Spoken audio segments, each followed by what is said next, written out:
Bonjour Hervé Loachmol, Bonjour. vous êtes en pleine répétition du Roi Lear, c'est la première fois que vous vous attaquez à du Shakespeare. Pourquoi avoir choisi cette pièce en particulier?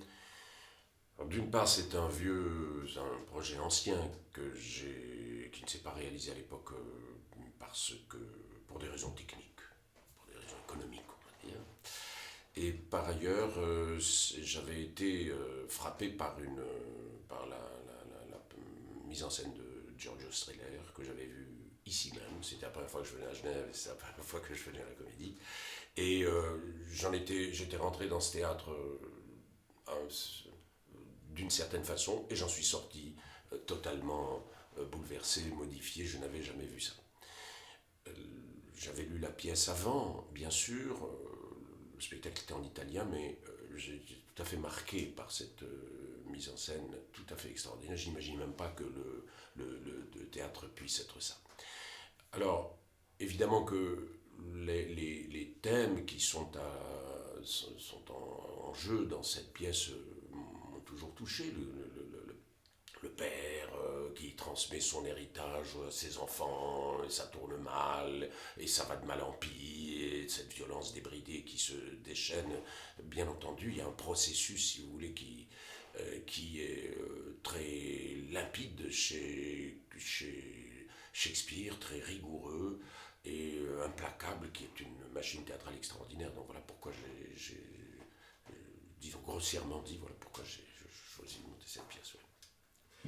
Vous l'évoquiez tout à l'heure, le Roi Lear c'est l'histoire d'un père qui décide avant sa mort de partager son royaume entre ses trois filles en promettant la plus grande part à celle qui lui déclarera son amour. Qu'attend exactement Lear en demandant à ses filles une telle déclaration? Ce qu'il attend, on n'en sait rien. Il fait une demande qui est effectivement, comme l'a souligné Freud dans un texte célèbre, de nature incestueuse.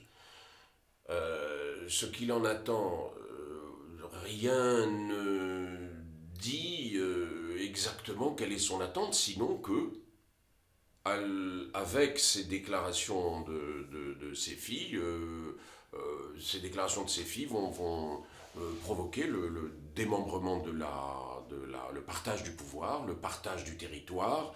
Il transmet son pouvoir, son territoire, son trône, sa couronne à ses enfants. Et que l'on mette l'accent sur la nature incestueuse de cette demande ou que l'on mette l'accent sur ce partage du pouvoir, je crois que les deux sont sans doute en profondeur liés. L'abandon du pouvoir va provoquer une série de phénomènes violents, va enclencher un processus extrêmement violent de compétition, de rivalité, de ressentiment, de règlement de compte entre les enfants et le père, qui va aboutir à un chaos général. Donc, est-ce la demande de lire qui provoque ça, ou est-ce l'abandon du pouvoir? Je n'en sais rien. Je prends cette demande de lire pour un opérateur de fiction un peu curieux, un peu étonnant, ou effectivement de nature incestueuse, et qui va provoquer le refus d'un des enfants de rentrer dans le jeu. Et à partir de là, la violence va se déchaîner. Ça n'est pas la seule raison.